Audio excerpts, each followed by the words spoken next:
Orea eta atsegin handia da, gaurko ekitaldi hau foru jauregi honetan hartzea. Izan ere, Gipuzkoar guztion etxea den hau, Euskaltzaindiaren etxea ere badelako.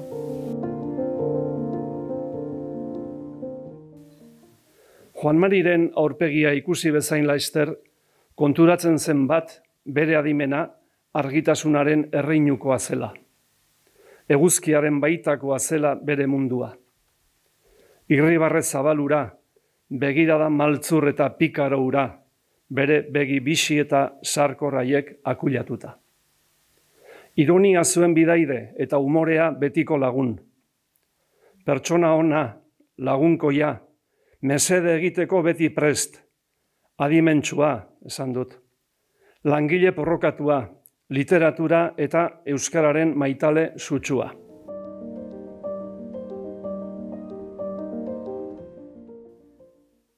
Oronozi, Eliza Katolikoaren dogmak ezin jasanak bilakatuak zizaizkion eta haiei uko eginik, ebangelioaren iturrietara behar dela itzuli zuen erraten. Apezen kasta lehegarazi behar da, zuen egun batez deplauki idatzi. Eta pentsamolde horiek bururaino ereman ditu, amore eman gabe. Halere, ilaintzineko ondar egunetan, errantzigun bere baitan osoki baketurik zuala.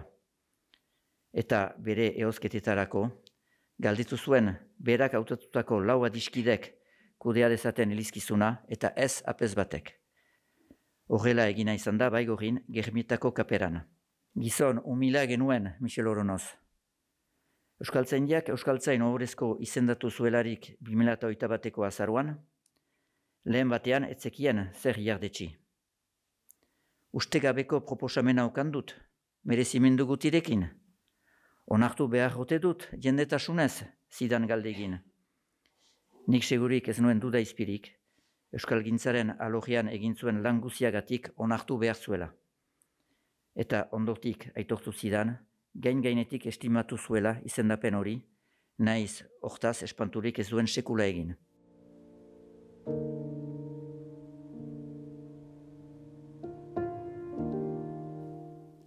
Euskalzale zutzua eta elizgizon arduratzua izan dugu Josemari. Gure herriaren eta hizkuntzaren maitale izan da. Eta jaunaren hitza bertokoentzat ulergarri izan dadin zintzo jokatu du. Langile saiatua eta ikertzaile fina, zehatza eta neka ezina izan dugu. Gizon ona eta bedinkatua izan da. Jaunaren ontasunak ukitua eta kutsatua. Ontasunez gantzutua.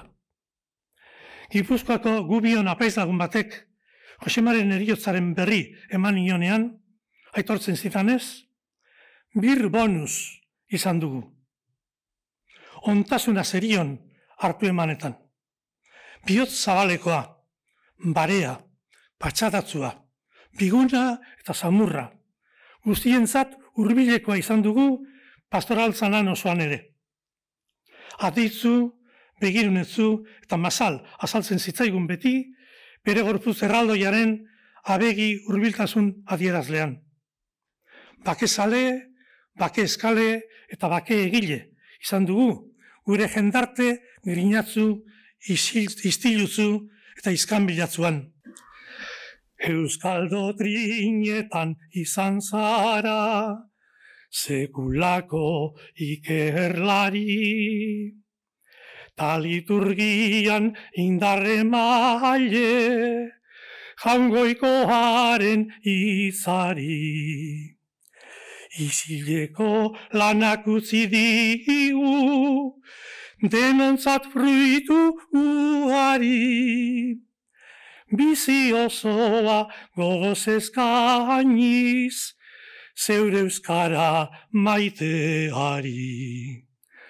Gaur agurreta ore zuri, adiskide Jose Mari, adiskide Jose Mari.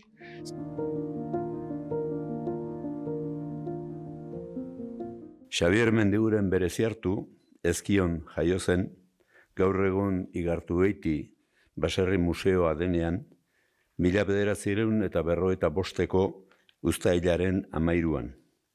Jose Mendiguren eta Frantziska bereziartu senarre emazteen lehen semea izan zen.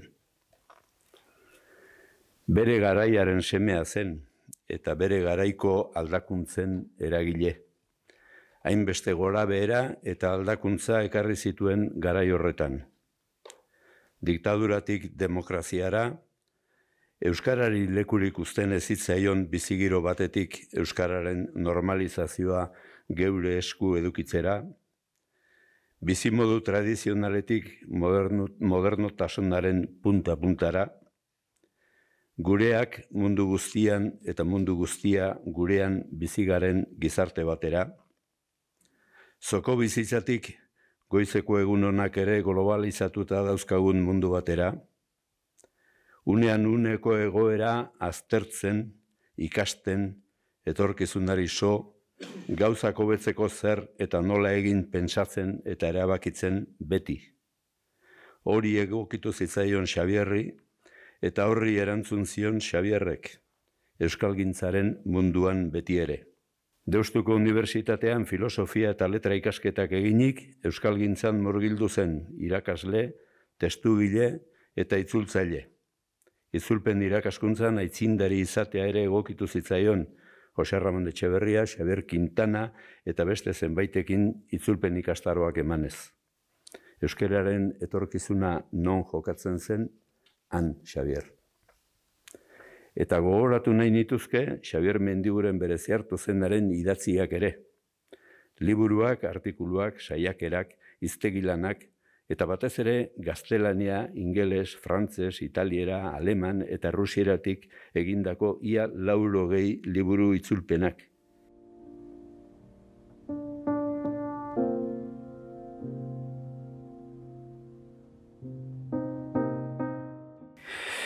Josebaren ibilbide bibliografikoari buruz datutxo batzuk 1926an jaio zen Seguran, 12 urterekin Arantzazura, Oñatiko Arantzazura, han hasi zituen humanitate ikasketak Fraide apaizetarako eta gero Foruan jarraitu.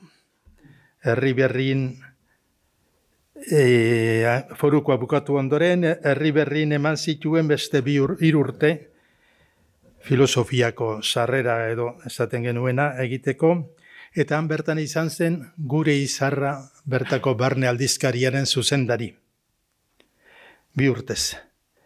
Ondorengo 4 urteak Arantzazun. Teologiako ikasketak egiten eta hor bertan jardun zen aldi berean, Jakin aldizkariaren zuzendari eta bertako taldearen eta kanpoko lankideen koordinatzaile.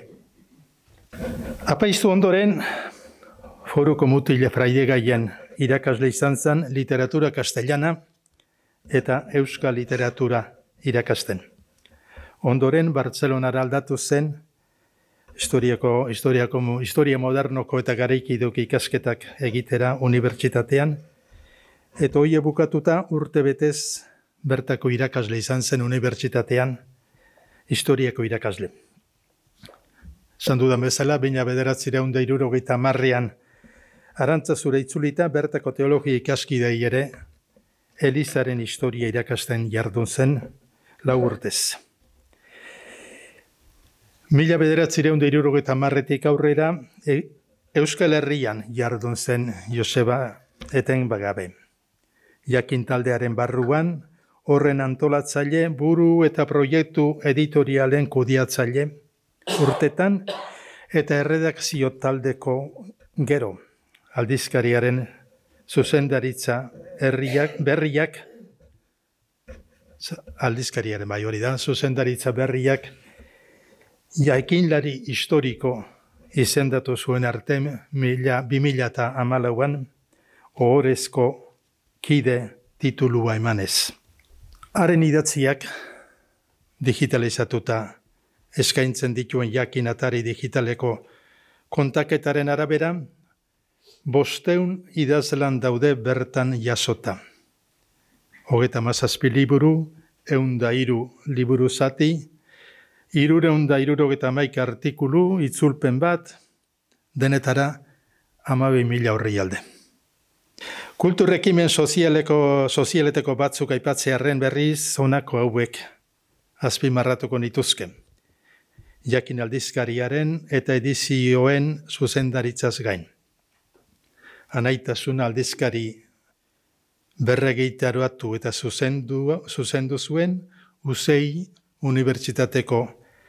Unibertsitate Zerbitzuetarako Euskal Ikastetxe antolatu eta zuzendu zuen 5 urtez, UBEUN lehen urteetako zuzendaritzan jardun zen, eta gero historia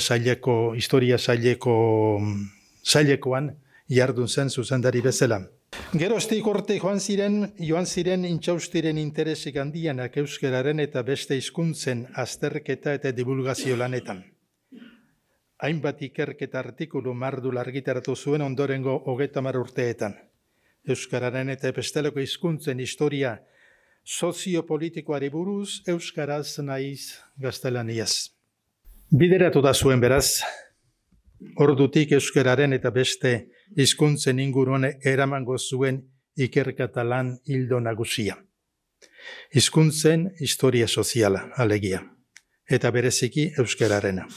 60 urtez euskaltzain, orgazle eta ohorezko izan zen Joseba Intxaustik euskaltzaindiari itzulitako opari nagusia hauxe izan zen zalantzarik gabe. Joanes Etxeberri Institutua eta bertan argitaratutako 4 tomoak.